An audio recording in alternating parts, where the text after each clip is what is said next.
So thank you again to come to our podcast here, Seal. And the first question, I can't ask anything or better than this question. Why are you interested in coming to Brazil? Because you have a lot of titles. You won you won in all the regions you play in such a way. But here, Brazil, a little region in terms of gameplay. Why you interested in come to Brazil and come to CBLOL? Ah, só explicando pra galera. Eu perguntei pra ele por que ele ficou interessado em vir pro CBLOL. É isso que eu ia falar, quanto que a gente ia perguntar. Depois de ter ganho em tantos lugares diferentes. Yeah, I think first of all, people really overstate my value a little bit here. I think that I've been in fortunate situations. I've had good teams. I've had good mentors around me. But I do only have one title, and it's not as head coach either. And although I do think that we were competing at quite a high level, it's not to the state where I would say, oh, I'm just too good for this region. It's not really like that at all. So yeah, I think in terms of career accomplishments, I'm really at the very beginning of my journey. I did only start in 2020. Pretty sure Jocko was already like 15 years into coaching in 2020. Sadly. What, 10 years coaching? More than 10 years. Yeah, more than 10. No, if you, there is some part that is as a player, but yeah. And I was also not a player, so I was really a baby. I didn't know much about the game. You know, maybe one day if you have Croc here, he'll tell you what kind of terrorist I was inside the in terms of the game knowledge. I will ask him in the next weekend. I didn't know much. I really learned with almost no knowledge in 2020. It was all just putting 200% to learn. Now, Brazil, I wasn't initially interested. I wasn't actually initially interested in Brazil at all. I didn't even put it in my list of regions that I want to go to. The first tweets that you did show that. Like when people started to get your attention from Brazil. And to be honest, the fans were nice, but they had not as much as people think to do with my decision to come, because for me, media is a battleground. Media is business. And of course, I appreciate them very much, but it mostly comes down to what does the future of Brazil look like? That was the primary decision maker. That being said, Peter is so passionate about Brazil. Yeah. He would always tell me in Heritage. He's our number one salesman. Yeah. And he'd always say, hey, man, like when I was working with Talkers, he was so smart, and Revolta, he'd hype people up, and he's such a leader that people would die for him. He'd sell it like this, and he'd say, you have to watch CBLOL. It's like the most exciting region. People stand up and like yell at the other guy and tell them they're their like parents or something like that. Yeah. It's really like this. And I was like, oh, Peter, I have 24 hours in the day. I need to watch LCK. I need to watch LPL. I need to watch the European leagues, etc., etc. But then, I thought about, I kind of reflected on myself, and I was like, am I missing something here? Because quite often, from life experience, when I was put in these situations, I would make a hasty decision. I'd miss opportunities. I think that was what led me to think about Brazil. So I did a full analysis of like Brazil, its market, its economy, even its political structure, which we won't talk about at all right today. Okay, but, please. Like stability, currency, everything that I could possibly think of, media growth. And one thing that stood out to me is I do think that Brazil is going to prosper in the next 10, 15 years. In sports? In general, I think that Brazil will prosper in the next 10, 15 years, as long as there's nothing, very vita that we cannot discuss here. And second, I think the cost of operation in Brazil in terms of business is very low. Yeah, this is one of the differentials. And it's a sad reality. There is a very big income discrepancy problem here, but it's also a very big strength in terms of Brazil's ability to operate esports, because the cost of operation, the burn rate, we call it in finance, is so low here that if a foreign investor invested $3-4 million US, it is a tremendous amount of money here, 20 million reais. Yeah. Whereas if you did that in LA, in America, it'd be 3 months of operations. You pay the foods of the facility for 3 months. I mean, you pay water and it's 50 reais. You know, it's like a bottle of water is like 50 reais. So I was like, okay, well, this is a good step. Let's look into it more, right? The cost of operation in Brazil is low. One of the big problems with esports is burn rate, burning investors' money. But calma, agora a gente tem que dar uma traduzida, senão It's okay.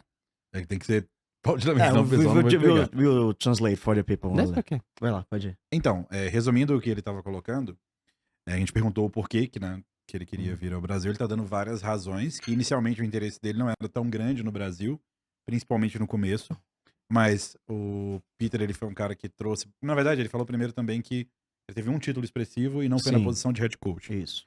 Mas que o Peter, ele foi um dos caras que influenciou, que ele assistisse, mesmo ele tendo muitas outras regiões para assistir. Ele começou a dar atenção para o Brasil, que é algo importante para não tomar uma decisão que pode passar uma ideia boa na carreira, uma oportunidade boa. E ele está comentando o quanto que o custo de você investir no Brasil é menor comparado com as outras regiões. E que ele acredita que o Brasil é uma região que vai prosperar muito nos próximos 10, 15 anos. Não só no esporte como um todo. Então é nesse ponto que a gente está.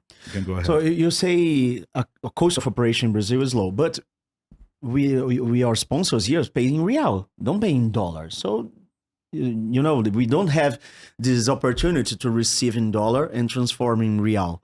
Yeah. So that's the point. Esports is an unsolved equation. When you look at traditional sports like football, the primary revenue generator for these companies is not just sponsorships, it's actually ticket sales for stadiums. Okay, see. But in esports, you don't have that at all. In esports, your primary revenue generator is sponsorship, and the big dog is the game developer. They're the ones that make the majority of the money. So, was in franchise today in CBLOL, all the 10 teams have a revenue share of the audience and the sponsors that they are with CBLOL, and they receive other kinds of payment. I would really strongly doubt that amount is anything worth considering in terms of average operations. Yeah. I think that basically what I'm trying to say is esports is a time game. It's an unsolved equation. When you look at traditional sports, there's a method of making money. There is a clear formula that works, a formula that doesn't work. You create exciting teams, popular teams, and you sell stadium seats. In esports, you don't have that. Whether or not you get a revenue share, you know, how many people watch right now at Riot? 200?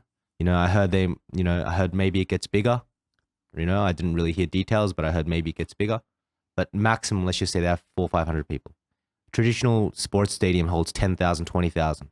So the amount of revenue that you gain when you operate an esports company is so fractionally small compared to sports companies. No, so it's true. So basically what I'm trying to say is like one big obstacle is a matter of time. If there is a level of risk associated with, let's just say, economic downturns, like a recession, maybe I'm using too big words here, but essentially teams right now need to survive. Teams and the ecosystem need to survive. Mm-hmm. The teams that use too much money will not survive. Yeah. If you're paying 5 million reais, $1 million salary for one player, that region is not going to survive. That's surreal here in Brazil. So that's a big advantage in terms of financial operations. If a foreign investor invests 10, 20 million, they can survive the next 5 years, no problem whatsoever. And so that's a huge, huge, huge advantage. And I think that was one of my first reasonings in coming here.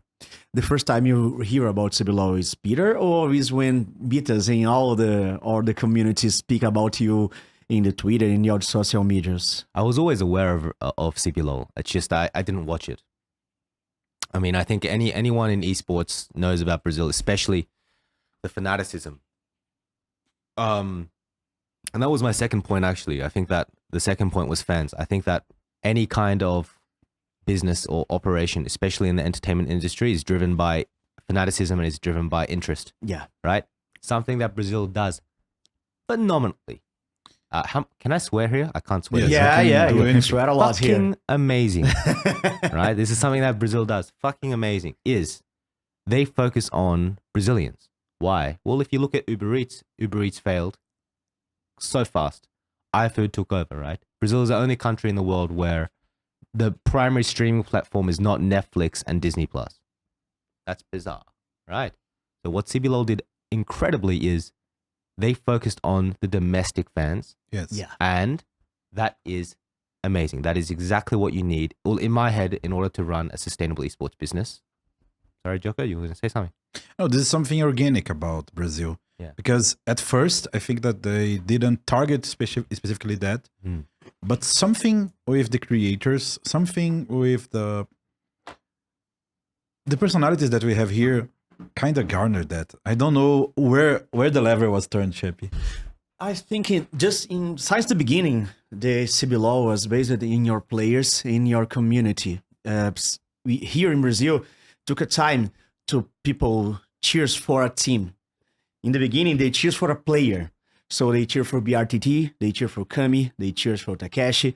And this first team, I remember that can turn the situation was Spain and Loud. Yeah. In the other times, we don't see a fan who like a team, who like some kind of label. No, they like the player. So in the beginning of the construction of CBLOL, we already begin with this kind of I like our domestic league. I like our events. I love this here. Yeah. I don't care about the words. I don't care about MSI. I care about CBLOL. Do you need time to translate this? No, so let's just talk to the public for something, because while we were talking, I ran a poll with the viewers if they wanted us to just freely speak or to translate as we go. Like we had like 3 for 1 that just want us to speak. You can look at that. Yeah. So I'm going to speak with Portuguese then. Então, guys, assim, a gente faz o que vocês, a audiência, majoritariamente vão gostar. Não tem como atender todo mundo. Sim. Então, o que eu proponho, Shep? Eu não sei se você curte. A gente vai no inglês, E depois a gente legenda? E aí a gente legenda. Porque a gente fez uma poll agora, quem tá ao vivo, e foi de praticamente 3-1, querendo que a gente só vá no flow pra não perder o flow da conversa. Então é a última vez que eu vou interromper se o Shep Tá bom, então beleza. colocar. A gente vai em inglês.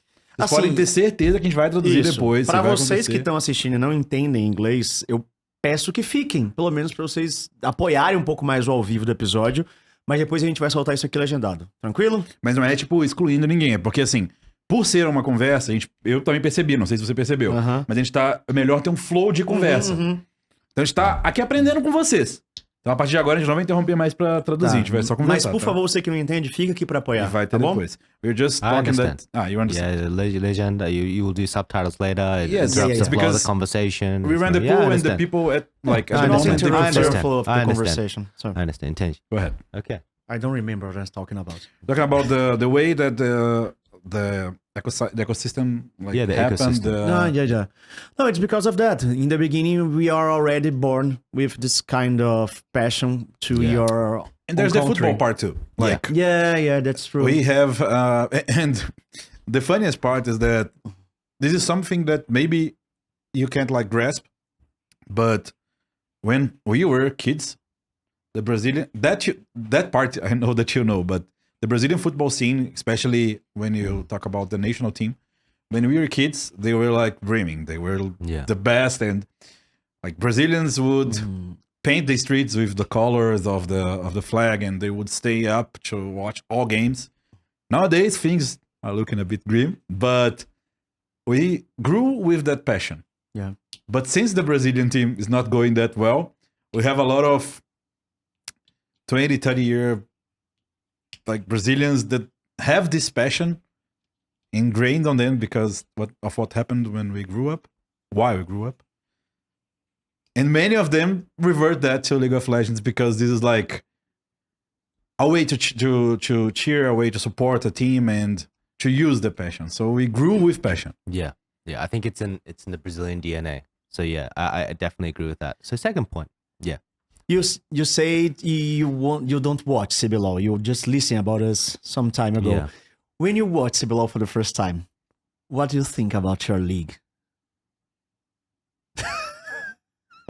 Truly, I want the truth here.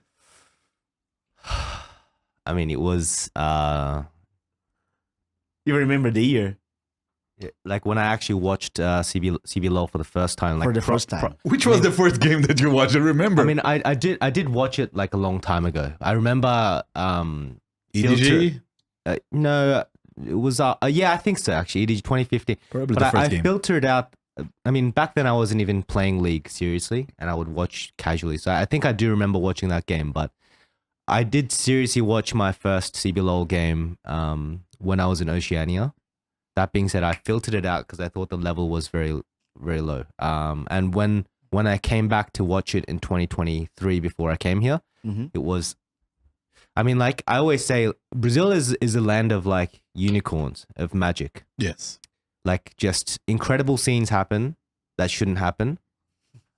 And it includes League of Legends, you know, like things that just should never happen all the time. What happened this weekend is like It's It's crazy. bizarre. not about CBLOL, but Bizarre. about the Rainbow. You Bizarre. probably heard about the Bizarre. Rainbow Six thing. I didn't hear about that one. Yeah, Sheppy couldn't attend because he was on CBLOL, but we as a podcast, we were. We was invited by Rainbow Six and Ubisoft to stay Yeah. to make it a I don't know how to say it, it's a cover. It's a second screen. Like we're part of the show Yeah. for And the the 3 Rainbow days. Six have the World Championship here in Brazil. Mhm. It's like And words, but this time We of the have year. two Brazilian teams in the finals. FaZe Clan and W7M, W7M. And they have two brothers, Twin brothers. twin brothers, one in each team. And this W7M has the last dance because they will change the organization for the next year. No, to this year. It was a best of 5, tied 2-2, went to overtime, and one of the brothers win against the other. So at the Ibirapuera, I don't know if you ever went Didn't there. hear It's that, like- but that is.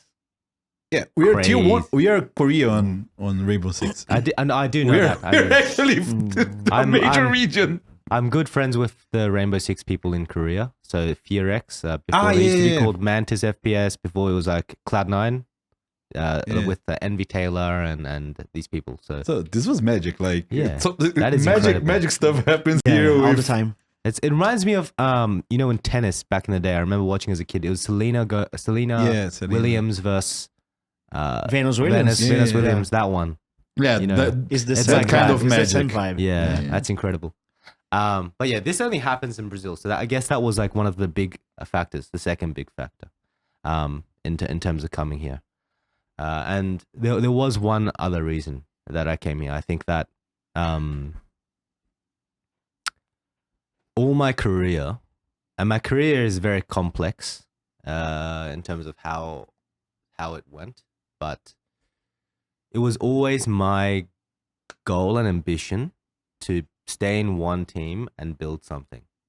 Now, unfortunately, well, you could say fortunately as well, just the way that my career progressed, that wasn't possible for me, or it didn't make sense for me to stay with one particular team, right? And for me to build something from ground up, for me, I have a specific criteria when it comes to what I think is necessary in order to build a long-term project, right? Well, several criteria. And it just so happened that and I did officially get an LCS offer. I chose Brazil over LCS, which is, if you told me that 2 years ago, I would say I am crazy, but it happened. Definitely had LEC options as well, ERL options. It was the only region where I could go and have complete control, where I felt like the region had so much potential. Because when people say Brazilians don't have talent, they are out of their minds. The amount of talent in this region is phenomenal. Phenomenal. But the structure and the approach that teams take globally, not just in Brazil, is lacking. And for a country like Brazil, specific to its nature, so in terms of its economic issues, in terms of its ecosystem and structure, Brazil is a region that I think needs good structure and coaching more than any other region. Yeah. Right? So I felt like I could have the biggest impact. And that was the final decider here, actually. I mean, Jocko, why do you coach? Why do you coach? At the moment, it's for passion. Yeah. Mostly. And there's something that, I mean, on the beginning, I loved the scene and Yeah. being on the scene. because I already have my other plans for life Yeah. as a doctor. But as I stayed coaching, I learned the joy of having people prosper Yeah. and watching the evolution, the growth of the players. So many of the players that are now at CBLOL, at some point they worked with me and I helped on something, or I can remember helping on something. So the passion to help players get better and win as a consequence of that. So this is like the basis for what I do nowadays. And I really like it. Yeah. I mean, it's kind of crazy because sometimes things get totally out of control, like on my schedule, because I'm here, I am doing other things on Twitch, other things on YouTube. Because coaching in Brazil at the moment, not for you. I mean, you are a guy from outside, and now the way the market works, they give a lot of like praise to people that come from outside. But Brazilian coaches at the moment, they normally have like low earnings, and if you don't do it because you love it, probably the stress that you go during each week is like not sustainable. Yeah, you really have to love it. That's what I thought too. And on that point, in a way, I'm the same, right? The reason I coach is actually a little bit different. It's not so much passion for esports at all. My passion isn't in esports. My passion is in making a difference. Yeah. And that was always my. And on a side note, before I continue, I think Brazil is the only country that I've seen, and it's so bizarre to say this, where extremely overqualified people are taking extremely underpaid jobs. For example, my manager, Nono. Mm-hmm. Yeah, this guy's amazing. This guy worked at Loud as well. You know, he is an engineer. He works with physics, with metallurgy or something, you know. This guy's genius. No, it's the best we have here. No. And he's like, and the players are like, no, can I grab a coffee? And he's like, yeah, this is the job he's doing, you know.